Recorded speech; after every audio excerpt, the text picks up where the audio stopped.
विनोद कुमार नायक, अमरदीप रावत, छात्र उलगुलानी, अन्याय शोषण के विरुद्ध विरोध के प्रति सिद्धो कानो की पवित्र भूमि की मिट्टी की सौगंध लेता हूँ कि छठी जेपीएससी की गलत नियुक्ति का मरते दम तक विरोध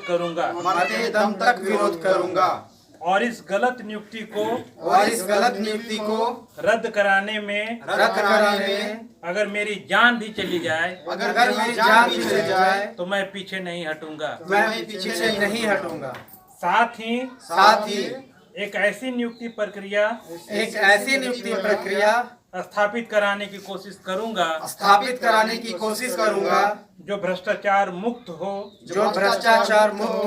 जिसमें भाई भतीजावाद और मनमानेपन की गुंजाइश न हो और जिसके जरिए मेहनत करने वाले लोगों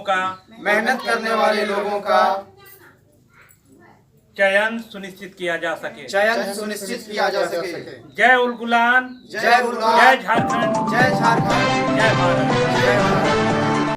इस दौरान सभी उलगुलान पदयात्री सिद्धू कानू के पैतृक आवास पर भी गए।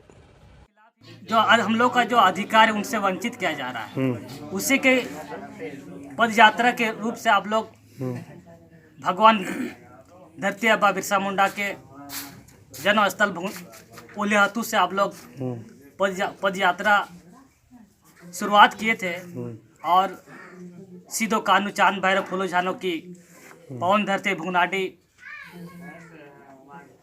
पद यात्रा करके आप लोग यहाँ पहुँचे। हम सभी वंशज परिवार आप सभी का स्वागत करते हैं। जैसे ही हमारे पूर्वज अंग्रेजों के साथ जो हमारे साथ अत्याचार होती थी, अन्याय होती थी, उनके खिलाफ ही, अन्याय के खिलाफ भी सिद्धो कानू ने आवाज़ उठाई थी। उसी प्रकार आप लोग भी जो हमारे अधिकार है, संविधान के अधिकार के तहत हम लोग को वंचित किया जा रहा है, उसी के आधार पर भी आप लोग पद यात्रा किए हैं। बहुत खुशी की बात है और हम सभी मिलजुल कर अपना हक और अधिकार के लिए लड़ाई लड़ेंगे और हम सभी वंशज परिवार आप लोग के साथ हैं। झारखंड में सबसे बदनाम संस्था जेपीएससी के बारे में 2 शब्द आप लोगों के सामने रखने जा रहा हूं। आज से 18 साल पहले जेपीएससी का गठन हुआ 2002 में। 2003 से उन्होंने सिविल सेवा परीक्षा लेना शुरू किया जेपीएससी के द्वारा, जिससे बीडीओ, सीओ और डीएसपी बनाए जाते हैं। कहने का तो ये संवैधानिक संस्था है, लेकिन नेता, मंत्रियों और अधिकारियों के लिए ये एक खेल वाली संस्था बन के रह गई है। ये इस पूरी बदनाम संस्था में मैंने पहली जेपीएससी, दूसरी जेपीएससी का एग्ज़ाम दिया, दोनों में मेंस को भी लिखा, लेकिन बाद में पता चलता है निगरानी के द्वारा कि दोनों में करीब 200 सीटें बिक चुकी थी। नेता मंत्रियों ने बंदर बांट कर लिया था पैसा और पैरवी खूब चला था। सीबीआई ने भी जांच किया तो पता चला कि इसमें सेटिंग हुआ था, पूरी तरह सीटें बिकी हुई थी। 20 से 30 नंबर बढ़ा कर लोग पास कर गए थे, टॉपर भी कर गए थे कोई, और सीबीआई ने उन लोगों को बर्खास्त भी किया। उसके जेपीएससी के जो अध्यक्ष थे उनको भी जेल जाना पड़ा, बाद में वो छूट गए, वो अलग बात है। जेपीएससी के पदाधिकारी जो बर्खास्त थे वो सुप्रीम कोर्ट जाकर पैसे के बल पर फिर वो पद स्थापित हो जाते हैं और झारखंड को आज तक दीमक की तरह चाट रहे हैं। झारखंड का विकास का जो दावा करने वाली हमारी हेमंत सरकार, ये कैसे विकास कर सकती है, ये एक अनसुलझी पहेली है। मैंने 3rd जेपीएससी भी दिया, उसमें रोमिला थापर को डांसर बताकर रिज़ल्ट निकाला गया था, बहुत विवादित रहा। 4थी जेपीएससी को दिया, उसका भी मेंस लिखा, उसमें स्केलिंग पद्धति को लागू करके सी वसंत साहब ने रिज़ल्ट निकाला, जिसमें मैंने इंटरव्यू भी दिया था, साक्षात्कार भी देने में।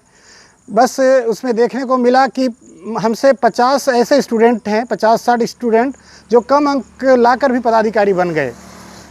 5वीं जेपीएससी ने तो हद कर दी। जेपीएससी ने प्रारंभिक स्तर पर ही आरक्षण नहीं दिया और मेंस का जब बारी आया तो मेंस में जब रिज़ल्ट आया तो रद्द कर दिया गया था 618 स्टूडेंट को, जिसका मैंने पुरजोर विरोध किया और आमरण अनशन भी किया 14 दिन तक लगातार।